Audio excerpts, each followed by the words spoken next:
Además de la Eucaristía que nos reúne como familia de Dios cada domingo, la Iglesia celebra hoy la solemnidad del cuerpo y de la sangre de Cristo.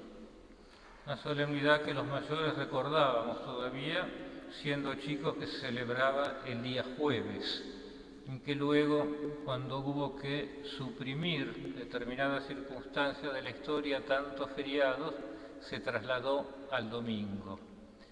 De hecho, celebramos la Eucaristía como cada domingo, pero la liturgia nos recuerda especialmente el misterio del cuerpo y de la sangre del Señor. Lo primero que tenemos que tener presente que en la Iglesia se introdujo esta solemnidad con un fin catequético. Cuando aquellos que en la Iglesia medieval querían explicar un misterio que no podía ser comprendido con la inteligencia, más todavía porque los sentidos seguían diciendo que permanecía la realidad del pan y del vino, fue necesario reafirmar que verdaderamente Jesús estaba presente en las especies del pan y del vino. Y que en este caso, si bien en todo conocimiento, lo que nosotros conocemos primero viene a nosotros por los sentidos se escapan o los sentidos se equivocan, y que es verdaderamente una verdad de fe que va más allá de los sentidos, aquello que el Señor ha querido realizar como presencia de su amor en medio de nosotros.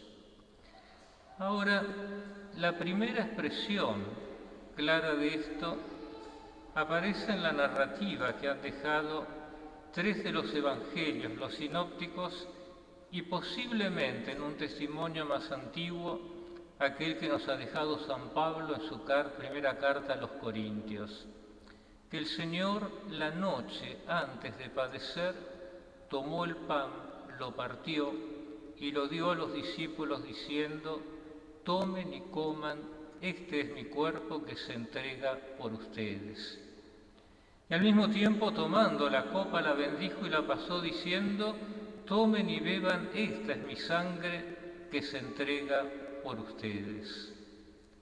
Ahora, en esta expresión de Jesús, la afirmación clara, esto es mi cuerpo, no esto es como si fuera mi cuerpo, esto está en lugar de mi cuerpo, sino verdaderamente esto es mi cuerpo, esta es mi sangre, solo se explica por lo que el Señor dice a continuación: este es mi cuerpo que se entrega por ustedes.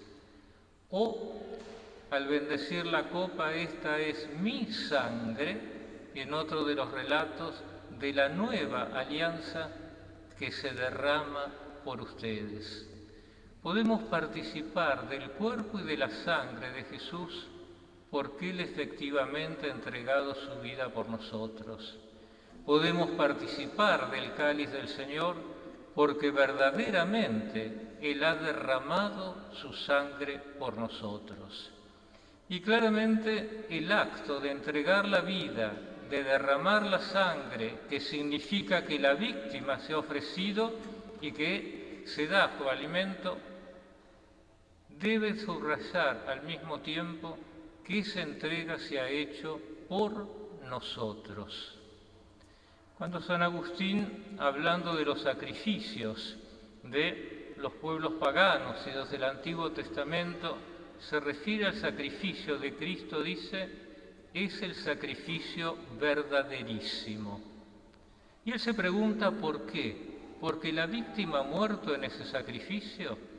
Y Agustín dice no, porque todas las religiones han conocido la muerte de la víctima, sino por aquello que movió al Señor a entregar su vida por nosotros, y que fue la realización perfecta del Padre y el amor del Señor por cada uno de nosotros.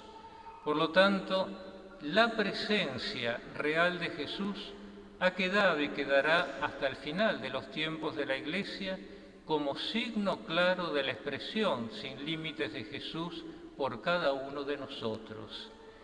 Él está presente porque Él se ha entregado, y esa entrega ha sido por cada uno de nosotros para señalarnos de modo indefectible el amor con el cual nos ha amado.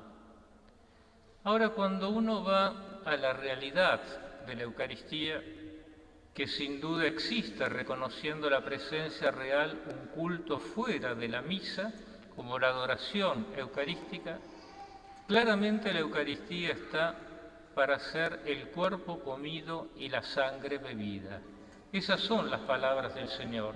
Está ordenada para la comunión eucarística. Y esta realidad podemos decir que es la realidad más cotidiana de la Iglesia. Y que siendo la realidad más cotidiana de la Iglesia, si no fuera por el misterio que expresa, podríamos decir que, a pesar de lo extraordinario, es sin duda lo que más cotidianamente caracteriza a la comunidad cristiana. Cuando Tomás de Aquino trataba de los sacramentos y trataba acerca de la necesidad de los sacramentos, él decía: hay 3 sacramentos que revisten una necesidad absoluta: el bautismo, el sacramento del orden, y llegado la realidad de que el hombre esté en pecado mortal, el sacramento de la penitencia. Y hay 3 sacramentos que señalan una necesidad relativa: el sacramento de la confirmación, que perfecciona el bautismo, si es la vocación de las personas, porque puede no ser el sacramento del matrimonio, y llegado el caso, el sacramento de la unción de los enfermos.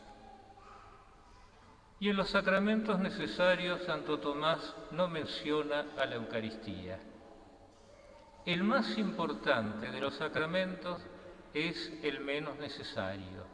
El más importante de los sacramentos, porque contiene al Señor mismo y no es un medio para llegar al Señor, es aquel que más podemos repetir en nuestra vida sin ser necesario.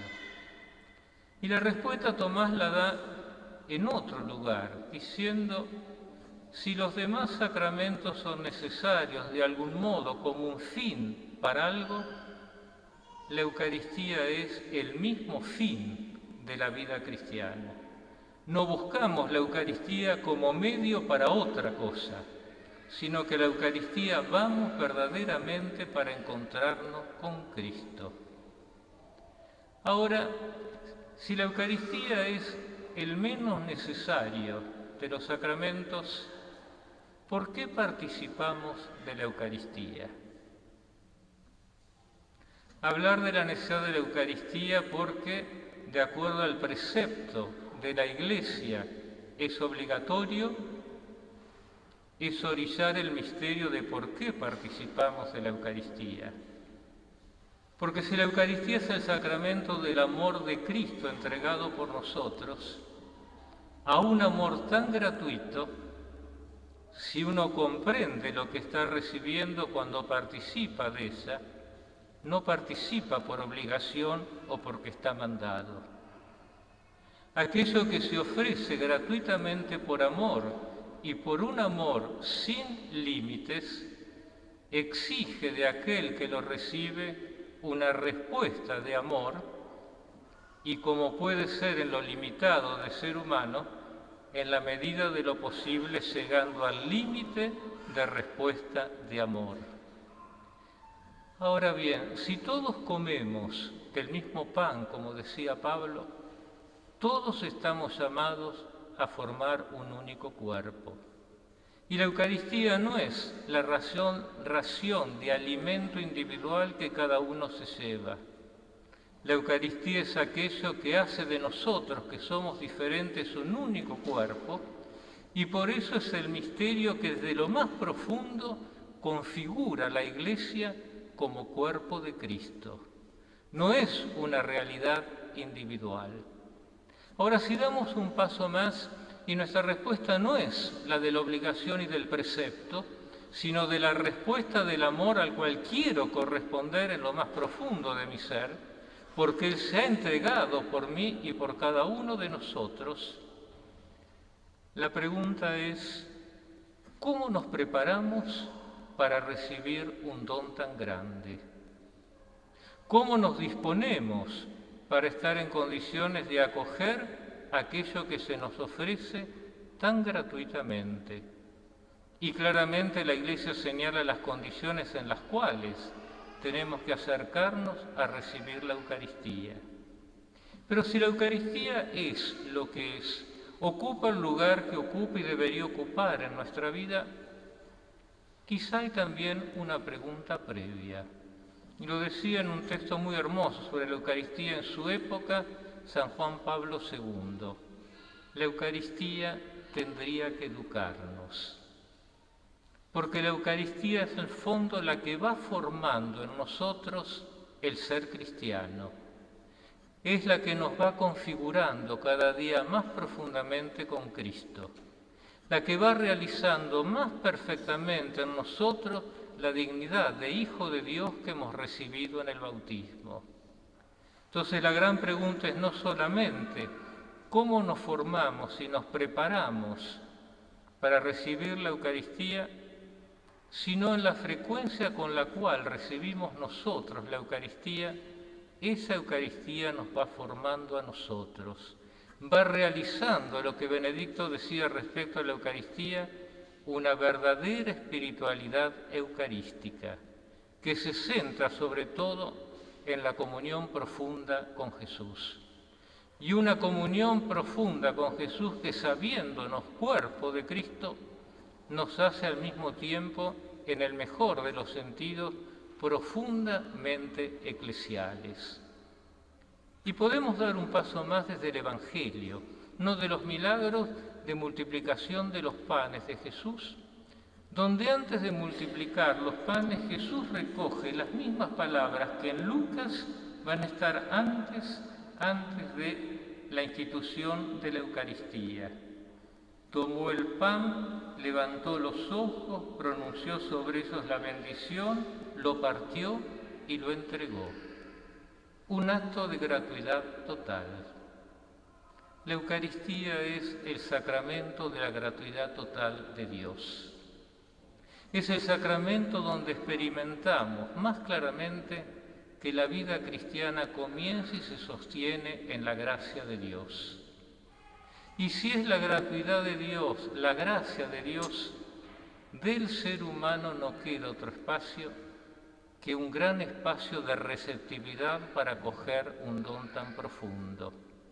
El amor con el cual gratuitamente Dios nos va transformando desde el interior. Por eso, que nunca en nuestra vida, de tantas veces repetir la celebración de la Eucaristía, lleguemos a banalizarla. Que nunca la transformemos en una costumbre, que nunca deje de interpelarnos desde el profundo misterio de amor de Jesús hacia nosotros que se comunica en eso y que nos lleve a corresponder con lo más profundo de nuestro amor. Que nunca la encasilemos en el peso del precepto, sino descubrir que el precepto es la ley de la Iglesia que nos hace recordar lo que es importante, casi necesario en nuestra vida para vivir en plenitud y en profundidad nuestro ser cristiano. Y que cuando estamos recibiendo en la comunión eucarística y nos dicen, este es el cuerpo de Cristo, y respondemos en un acto de fe, amén, o así sea, en esa respuesta esté verdaderamente, creo verdaderamente que te has entregado por mí y por eso te puedo recibir.